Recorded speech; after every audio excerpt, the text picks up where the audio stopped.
Nandito na po ako sa ating payag, dito sa ating kusina kasi magluluto po tayo ng biko turon. Napakasarap po itong na recipe para to sa inyo. Ito po yung ating malagkit, yan po, at saka asukal. Ito po yung ating wrapper na turon.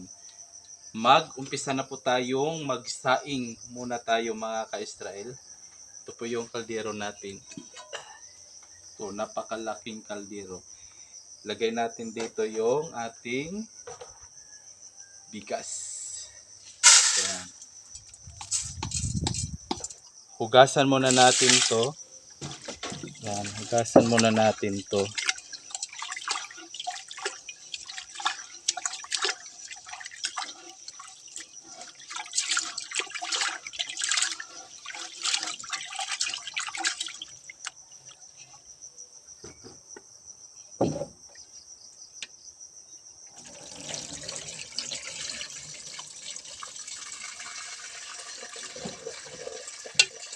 Dalawang beses po natin hugasan.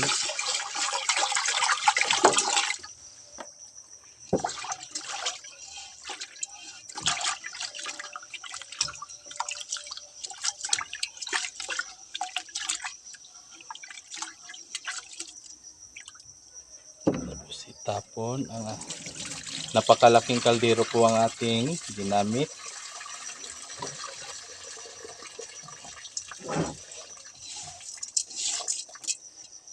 Pagkatapos, lagyan natin ng sabaw. Isaing na natin to. Kunting sabaw lang. Yung tamang-tama lang para sa ating bigas. Kasi malaking kaldero po ating ginamit, kaya kunting sabaw lang po ang ating ilagay. Kunti pa.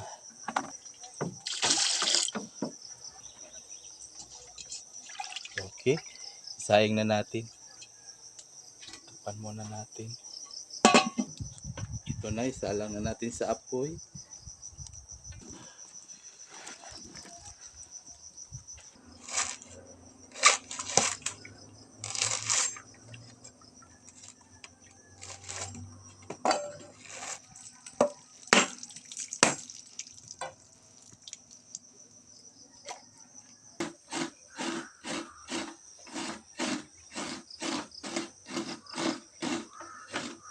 Tingnan natin ang ating nasaing na lagkit. Okay, luto na po. Ito na po yung ating niyog. Maglagay po tayo ng tubig, ganito po karami. Yan.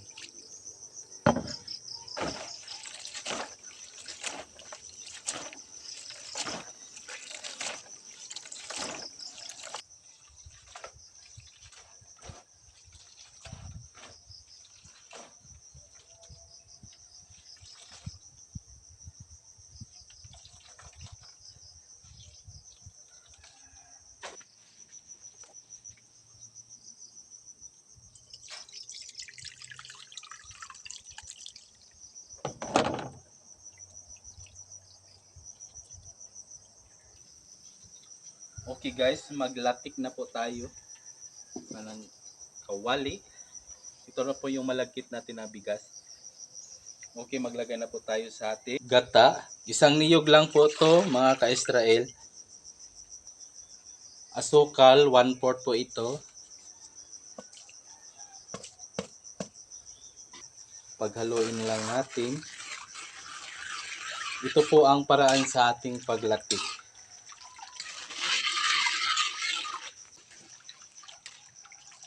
Lagyan natin ng konting asin.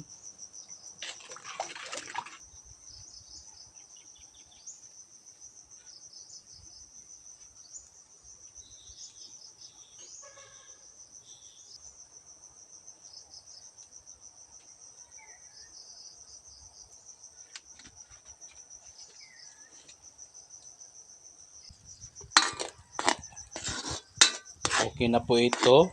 Nalatik na po mga ka-Israel. Yan na. Ilagay na natin ang ating malagkit. Yan. Lagay natin dyan. Paghaluin lang natin.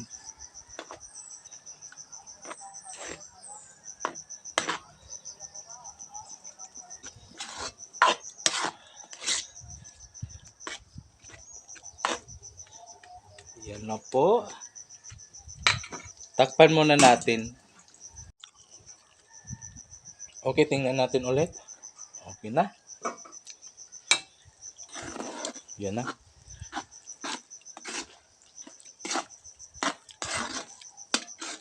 Palamigin lang natin to. Tanggalin na natin dito sa apoy.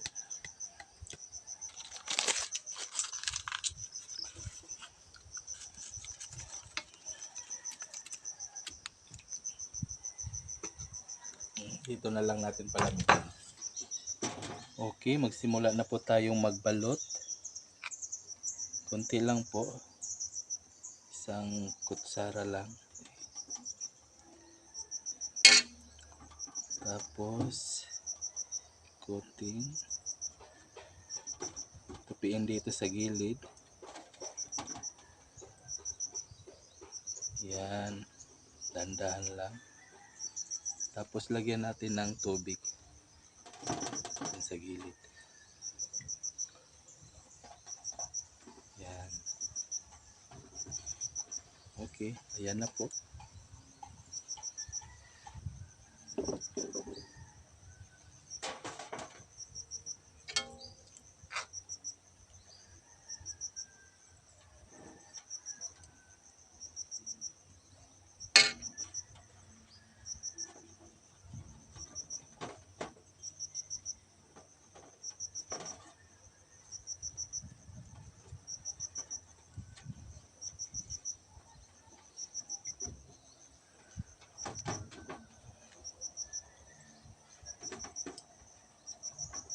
Kailangan basang-basa para po dumikit talaga.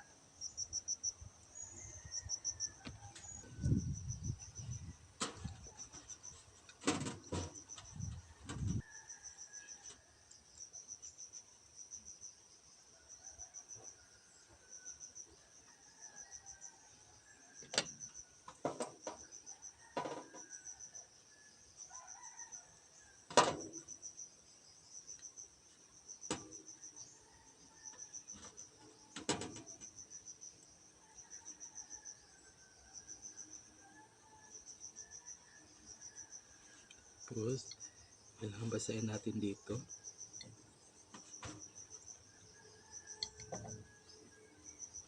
Yan. Dito na.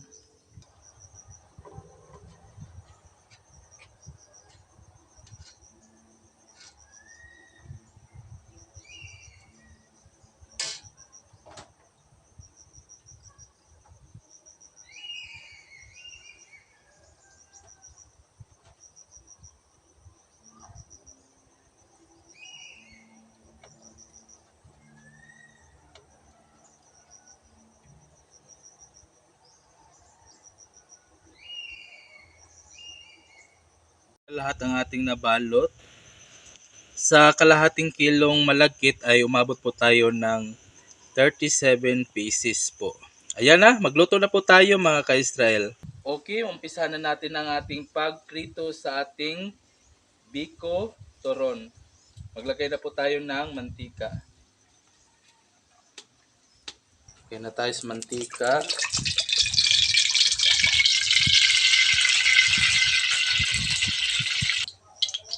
Okay, mainit na po yung ating mantika. Maglagay na po tayo sa ating biko toron. Lutuhin na natin.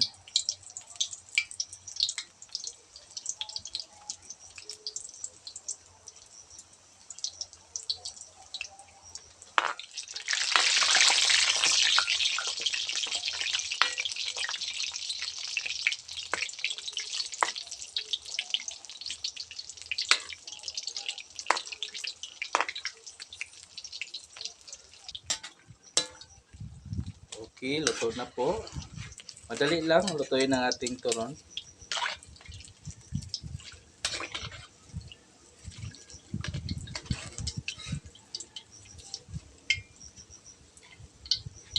Ayan na po, luto na lahat.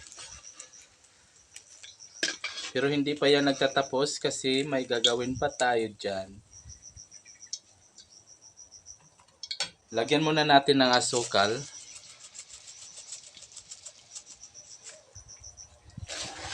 Tunawin natin dyan sa mainit na mantika.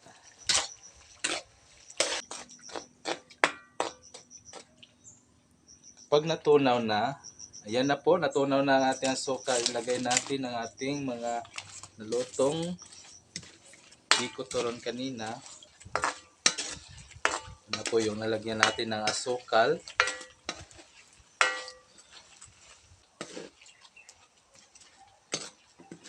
Tanggalin na natin.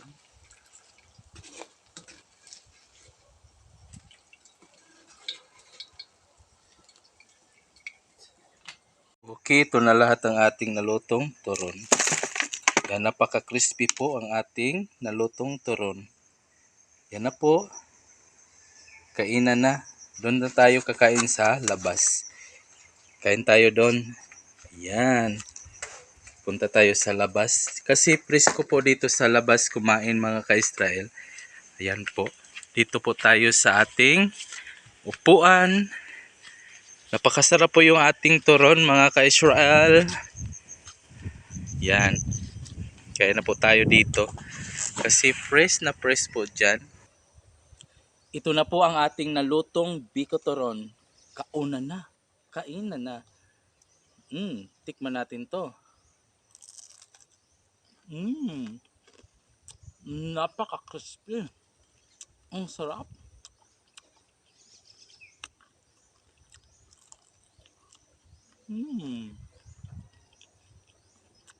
Sarap talaga.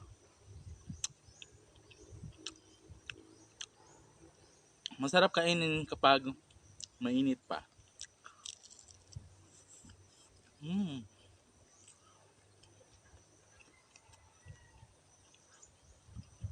Huh?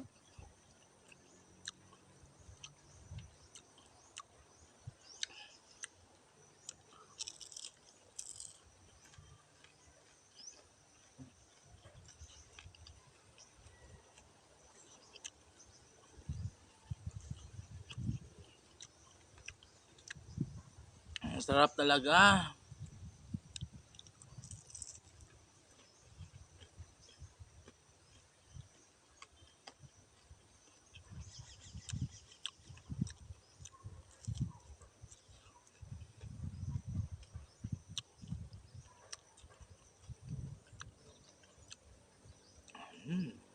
Pang merienda. Masarap ang ating biko turon.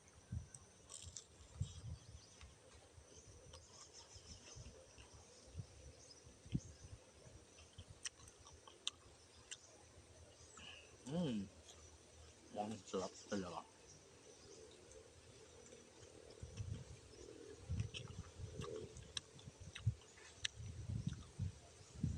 Huwag naman ninyong kalimutan mag-like, comment, mag-subscribe na po kayo. Hanggang dito na lang. Bye-bye.